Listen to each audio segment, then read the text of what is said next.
There's something quieter than sleep within this inner room. It wears a sprig upon its breast and will not tell its name. Some touch it and some kiss it, some chafe its idle hand. It has a simple gravity I do not understand.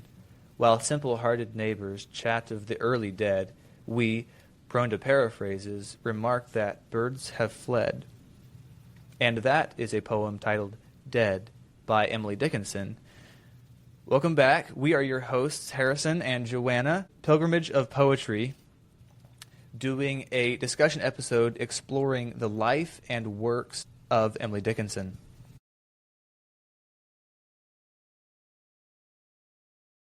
There was a lot of individuals' names that are, in modern time, kind of projected as potential lovers or potential, suitors of Emily. And some of the letters that she had written to a lot of these individuals, we don't actually have the copies of, but we have a few of them. There was a certain pastor that is theorized about. Potentially she had heard a sermon of his when she traveled to Philadelphia. The longest trip of her life was when she traveled to Philadelphia that one time. Oh, wow. And yeah, she was a homebody. She stayed at home pretty much all her life. It's one of those things that has been blown out of proportion. She never left her home. Well, she did. She did, just sometimes, especially early in life, and her long trip was 7 months. So it was quite an escapade. But we had some letters that she had written to this pastor, and people theorized was there something between them? Was there some romantic intention or whatnot? And don't know any of that. There was another man.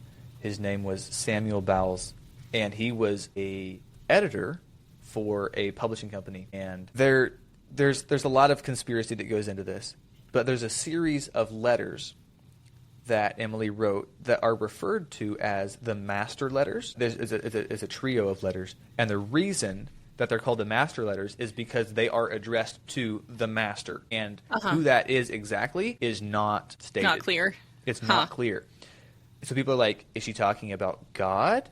Is she talking about the devil? Is she talking about some other, large figure in her life? Some modern people have taken it really, really far as far as to why and or who this could have been. But some people believe that maybe Samuel, the editor, was the recipient of these master letters, or who they would have been intended for because they were never sent. Again, I have only listened to and or looked into people's perspectives on the works, not the works themselves. There are people that have wrote their dissertations on the life of Emily Dickenson or some of her works, and they are definitely the place to go for a lot more detailed and a lot more reputable, information. Although it would beg the question as to why not sending them, because she sent letters to so many people with a huge variety of content, right? She wrote to the editor, Samuel. I don't know exactly how many times, but then, a lot of that air quotes, illicit material that she may have written to Susan. I don't know if there would have been a reason or what that reason may have been as to why she didn't send them. I think there can be something said for writing something is never going anywhere. Maybe. Yeah, I can't rule that as a possibility out either, for right. sure.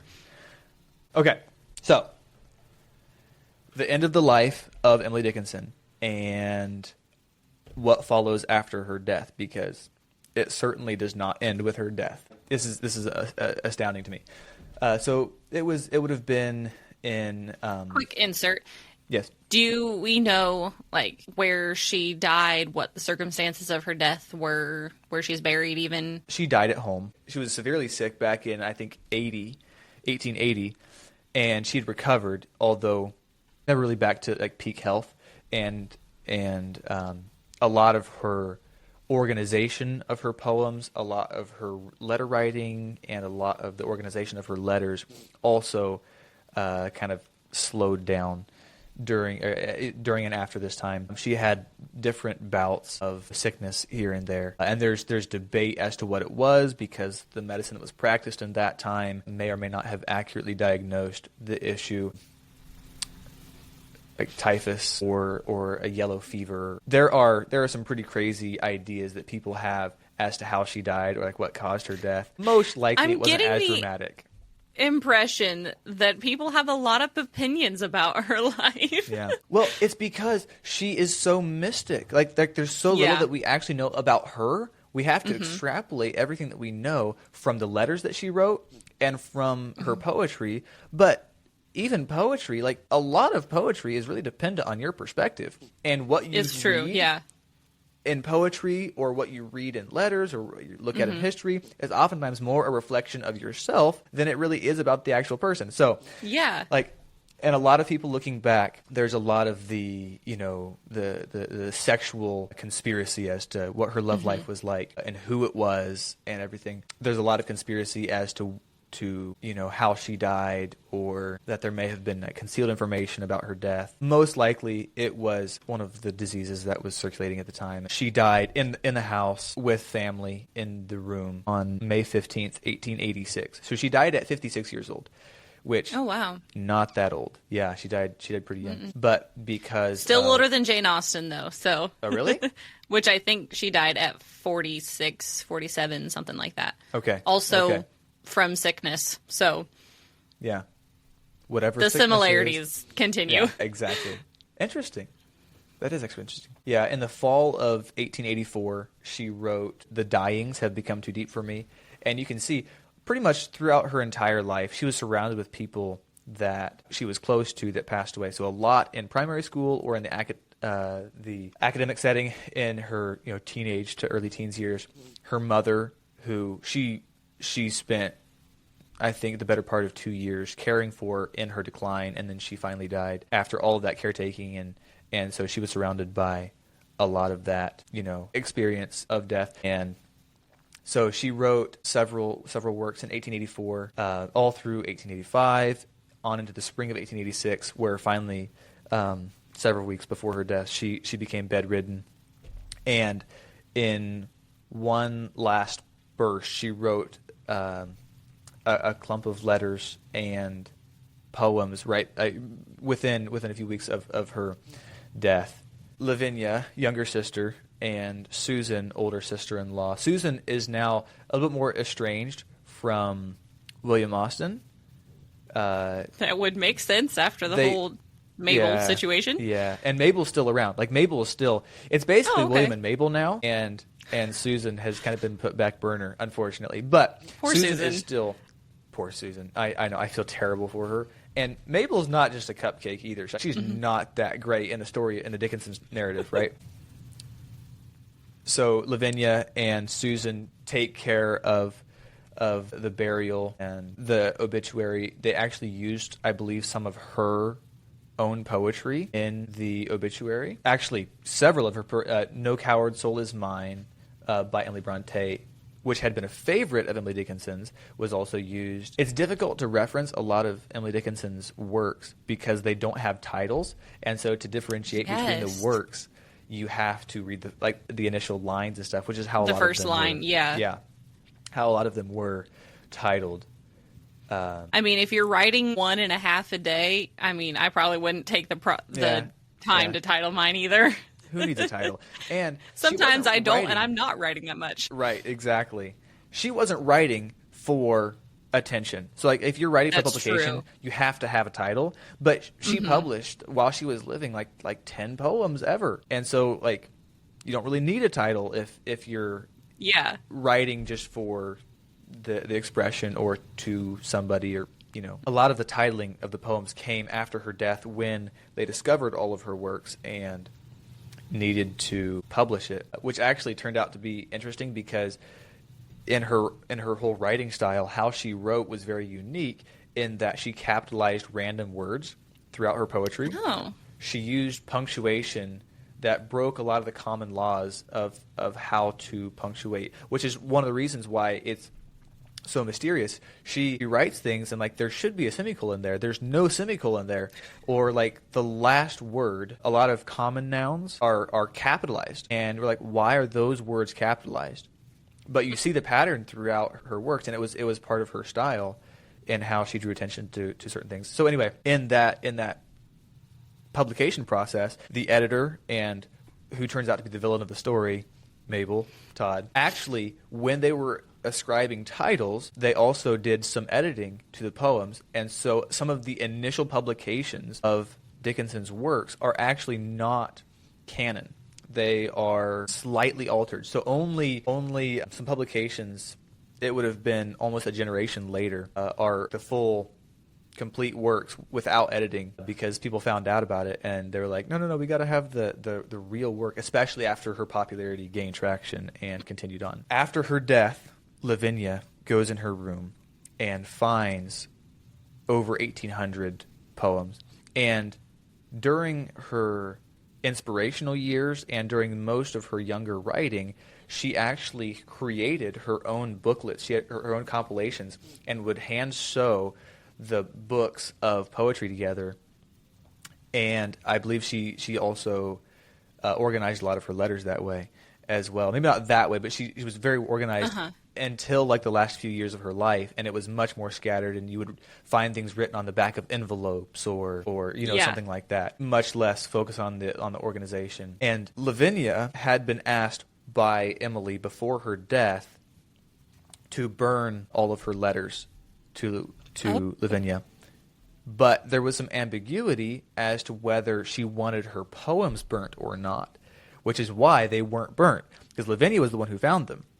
And then she took them to Susan, and Susan was like, "Oh, these are really, really good. Like, we need to get these published." And so Susan calls up, probably writes a letter to Samuel, the previous editor that had been a contact of Emily's, and says, we need to publish some of this, or a lot of this, or all of this, really. And Samuel's kind of like, "Oh yeah, great. We'll get right on that." And it was taking a little bit too long, in Susan's opinion.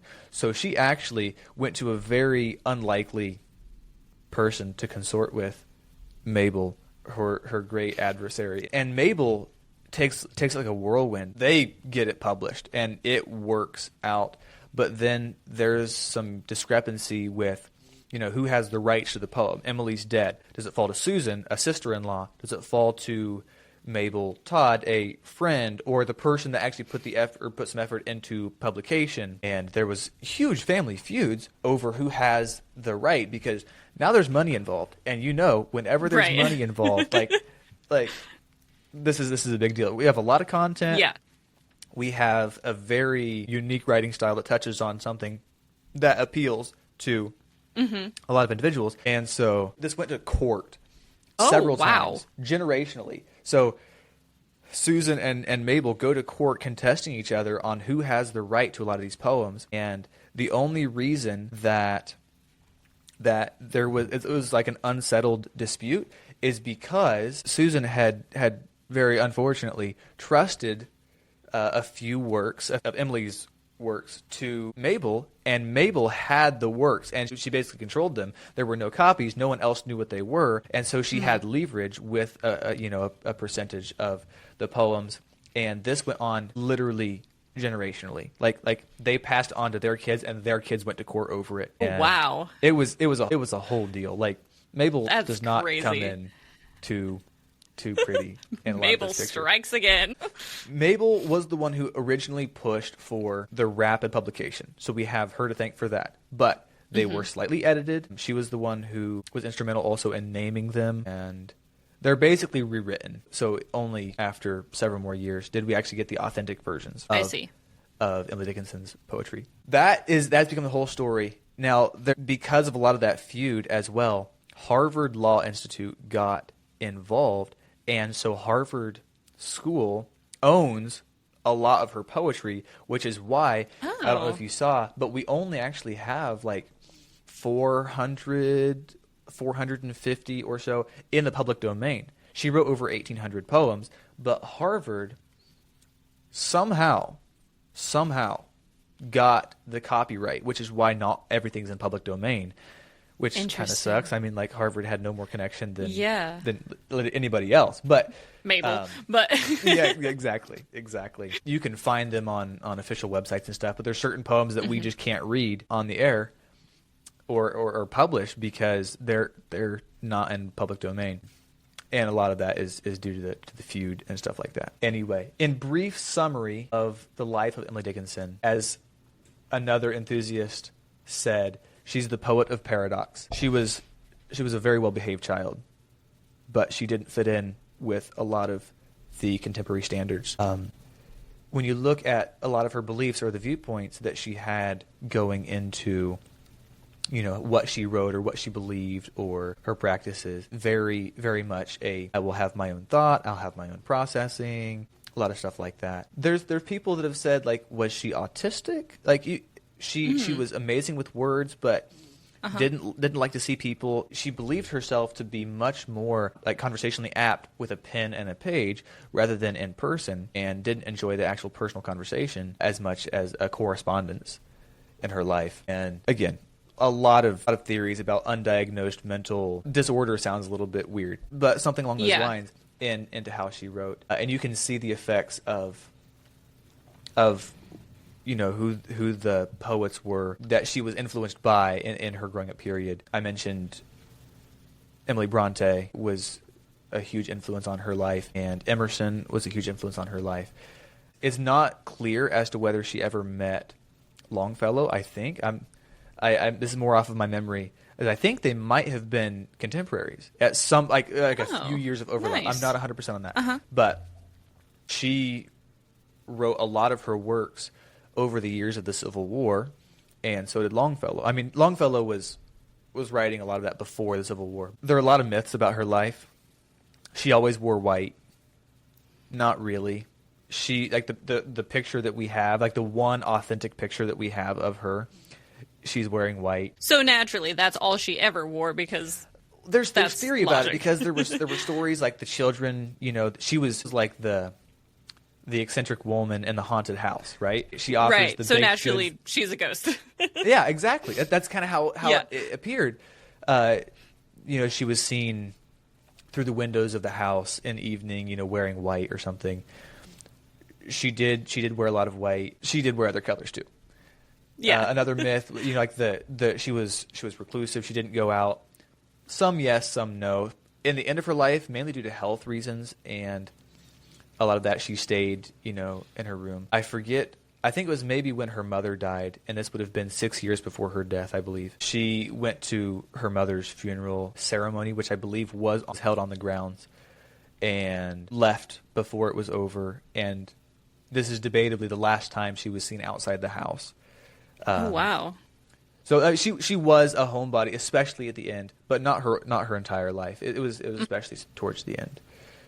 All in all, a fascinating, mystical author that has given amazing works to the American people. One that we can have and will claim as one of our greatest poets. Yes. With all of that, that's the life of Emily Dickinson in a nutshell. And there is so much more detail that we could have delved into. Sure. With all of that, are there any works that you like or that would stand out to you?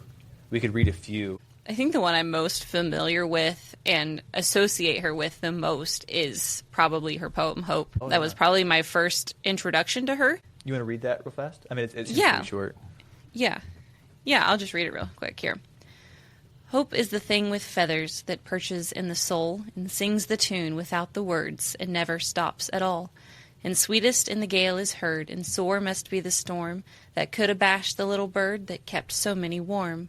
I've heard it in the chillest land and on the strangest sea, yet never in extremity it asked a crumb of me. Man, I like that. I like that a lot. I know, Even, it's so good. Honestly, that one honestly seems more potent because of how short it is, and the articulation. Again, one of her most loved poems. Is I'm Nobody, right? I'm sure everyone's heard it. I'll read it very quickly. I'm nobody. Who are you? Are you a nobody too? Then there's a pair of us. Don't tell. They'd banish us, How dreary to be somebody. How public, like a frog, to tell your name the livelong day to an admiring bog. In that, a lot of times I see, at least her life emulated toward the end of her life, why be public? Why go out and flaunt my life in front of a bunch of people? It's interesting to me how even though she didn't want to be in the public eye, there's still a lot of speculation about her life because of that. But also, there are people who are very much in the public eye, and people still just dig into every little thing that they know about a person. And so it doesn't matter. So, like, either... That's true.